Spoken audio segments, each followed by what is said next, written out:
일어난 일을 없이 할 수는 없지만 그 일어난 일의 의미를 내가 앞으로 할 수 있는 무언가를 이용해서 그걸 좀 바꿔볼 수 있다.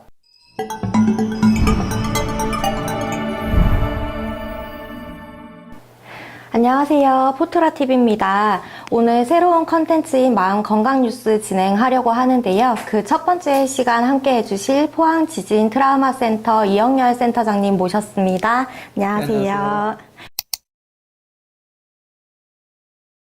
자, 오늘 마음건강뉴스 첫 번째 주제 바로 트라우마인데요.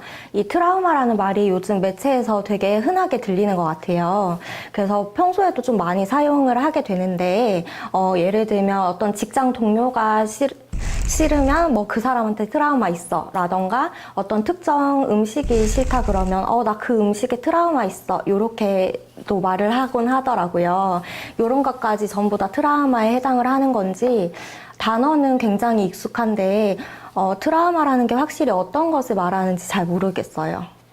우리나라의 그 트라우마라는 말이 아마 많이 쓰기 시작한 게 삼풍백화점 95년도에 삼풍백화점 사고 이후 같은 로 기억하는데요.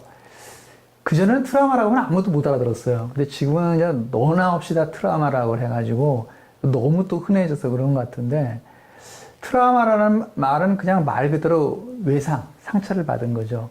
사실 우리가 살다가 뭔가 뜻하지 않은 일이 생기거나 나쁜 일이 생기면 우리는 다 상처를 받습니다. 근데 그 상처가 이제 작은 상처부터 큰 상처까지 있는 거잖아요. 우리가 뭐 이렇게 부엌에서 이렇게 음식을 만들다가 살짝 폈다. 피가 좀 났고 데일밴드를 붙였다. 이거를 외상을 입었다고 말하는 사람은 없어요. 그냥 상처가 났다라고 얘기를 하죠. 근데 이게 이제 뭐 많이 찢어졌어요. 그래가지고 병원에 막 가야 되거나 뭐 저절로 안 낫고 막 다 골마가지고 무슨 다른 처치를 해야 되거나 그러면 그럼 내가 이제 외상을 입었다라고 얘기하지 않습니까? 별거 아니고 그냥 생활상에서 겪을 수 있는 일에조차도 다 트라우마라는 말을 붙여서 괜히 어떤 걸 내가 피하게 되고 자신 없어하고 어떤 사람을 배제하게 되고 그것도 문제라고 생각해요. 그러니까 어떤 적절한 수준에서 이것을 사용하는 게 중요하다고 생각하고요. 그렇게 병원에 갈 정도의 상처에 해당되는, 여기까지 상처에 해당되는 마음의 상처를 트라우마라고 한다. 근데 또 어떤 사람이 이렇게 얘기할 거예요. 내가 그 정도인지 잘 모르겠다. 그럴 때는 전문가하고 한번, 그럴 때 우리 잘 모르면 병원에 가 진찰 받지 않습니까? 그럴 때는 전문가한테 한번 상담을 받아보셔서 이게 내가 그 트라우마인지 아닌 건지, 또는 거꾸로 나는 별거 아니라고 생각하는데 정말 트라우마인지 그런 걸 판단받아 보시는 것도 좋을 것 같습니다. 혹시 나도 트라우마가 있는 게 아닌가 생각하실 수도 있는데 혹시 트라우마도 증상이 있는지요? 가장 문제가 되는 거는 저절로 안 낫는다는 게 핵심이에요. 저절로 안 낫는다. 그런 증상들이 보통은 자꾸 그 일이 생각나고 막 거기로 소환되는 것 같고, 또는 내가 그걸 회피하게 된다거나 하여튼 그 일과 있기 전과 다른 어떤 행동을 하는데, 그게 뭐든지 간에 잠을 못 자는 것도 포함해서 기분이 우울하고 부정적이고 다 포함해서. 근데 문제는 그렇게 일어나는 변화가 내 일상생활에 심각한 장애가 되고 내가 대인관계 어렵게 만들고, 하여튼 내가 뭔가 이전에 이 사람보다 이렇게 내가 낮아진 거예요. 그 전 상태보다. 그런 게 그냥 없어지지 않고 한 달 이상 간다. 그럼 이게 이제 문제가 된다. 그래서 혹시 이 방송을 보시고 있는 분들 중에서 나한테 좀 그런 문제가 있는 것 같다, 이런 경우라면 이걸 한번 전문가의 도움을 받아보시는 거 꼭 권고드립니다.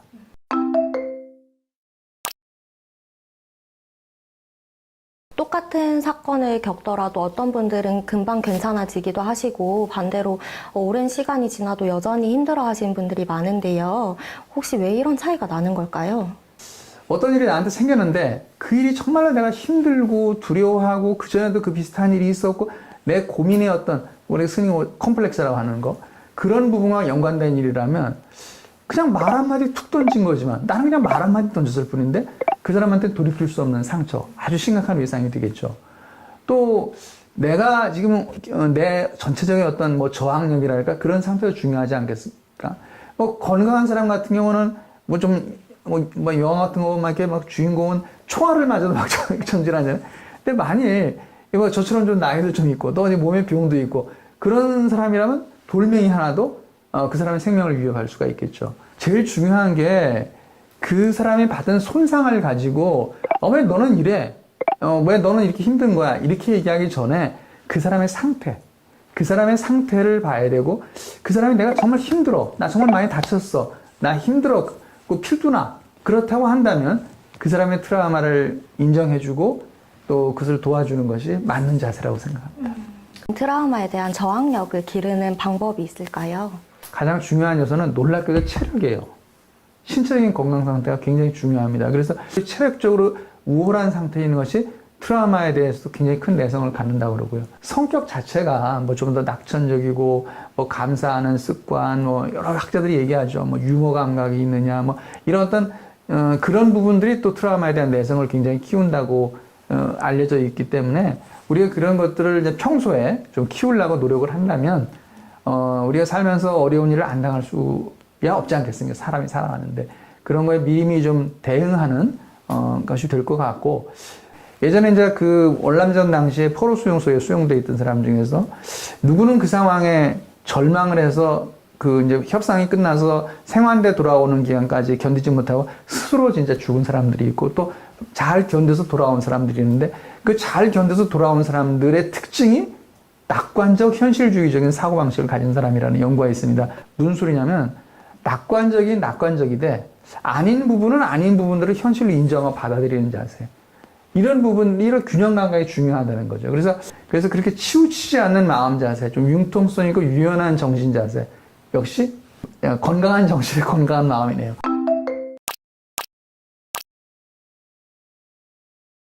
저희 포항 트라우마 센터에서 이런 분들에게 어떤 도움이 줄 수 있는지 궁금합니다. 가장 그 대상자한테 중요한 도움의 단계는 한번 평가를 받아보는 것이라고 생각합니다. 사실은 그 단계만 가지고도 도움을 받을 수 있는 분들이 굉장히 많거든요. 내가 이게 트라우마인 줄 알았는데 그 정도는 아니었다. 또는 뭐 이게 좀 더 앞으로 열심히 해야 되겠다. 이런 어떤 방향을 잡는 것 자체가 이미 트라우마를 극복하는 절반을 같다고 저는 생각을 하는데, 그러고 나서 이제 그 전문가의 의견 중에 여러 가지가 나올 수가 있어요. 이건 선생님께서 아무래도 좀 병원에 가서 약을 드셔야겠습니다. 이런 의견을 들을 수도 있지만 사실 그런 경우는 그렇게 많지 않습니다. 되게 뭐 잠 못 자는 증상이 심한 경우라든지 뭐 극단적인 생각까지 오가는 뭐 우울증이 있다든지 그런 경우 외에는 바로 이렇게 병원 가서 약을 좀 드시는 게 좋겠습니다. 권하지는 않고요, 저희가.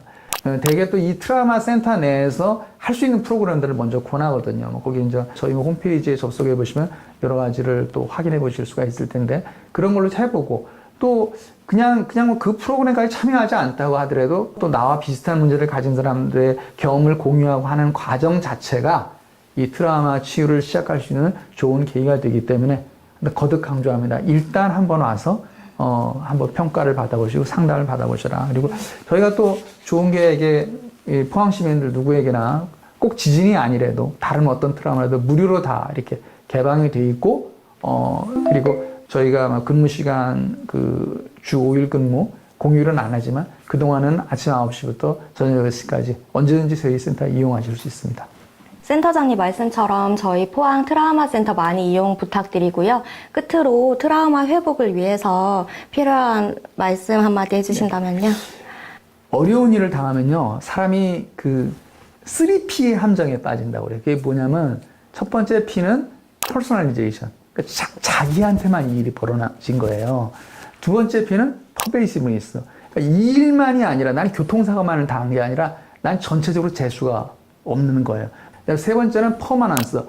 이게 이번 한 번으로 끝나지 않고 앞으로도 계속될 거라고 믿거든요. 저는 그런 분들한테 이제 그 마음의 트라우마에 대한 전문적인 어떤 치유 외에도 마음의 자세를 어떻게 가지고 가느냐가 되게 중요하다라고 말씀을 드리면서 제 나름대로 하나의 이제 비유로 말씀을 드린 게 이런 건데요.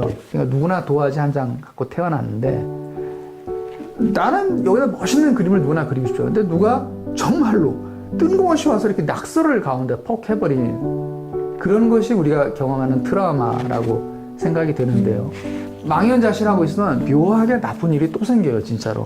주변에 여기 낙서해도 되나 보다? 이렇게 생각해서 또 누가 와서 또 낙서를 해요. 이걸 제일 좋은 방법은 이걸 바꿔달라고 하는 건데, 미안하지만 우리는 다 한 장의 도화지를 갖고 태어난 한 분밖에 없는 인생이다 보니까, 그래서 이것을 가지고 주변에 다른 거를 그리고 덧칠을 해나가고 그런 과정을 거치다 보면 이 그림의 중심, 이 나비의 몸통 부분은 바로 그 낙서, 그 부분이 되는 거죠.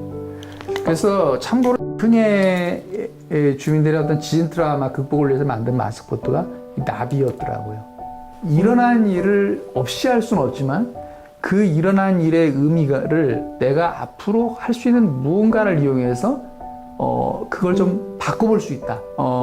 자신감, 의지, 새로운 마음 그런 것들을 조금이라도 이렇게 가지실 수가 있다면 그것이 어떤 트라우마든지 간에 그걸 극복하시고 일상으로 돌아가시는데 많이 도움이 될 거라고 저는 믿습니다. 네, 직접 그려주신 그림으로 감동적인 설명까지 감사합니다. 자, 오늘 이렇게 막연하게 느껴졌던 트라우마라는 단어가 조금은 친근해진 시간이 아니었나 싶습니다. 오늘 함께 해주신 이영렬 센터장님 감사합니다. 네, 감사합니다. 수고하셨습니다. 네. 자, 다음 시간에도 새로운 주제의 마음 건강 뉴스로 찾아뵙도록 하겠습니다. 감사합니다. 감사합니다. 포항지진 트라우마 센터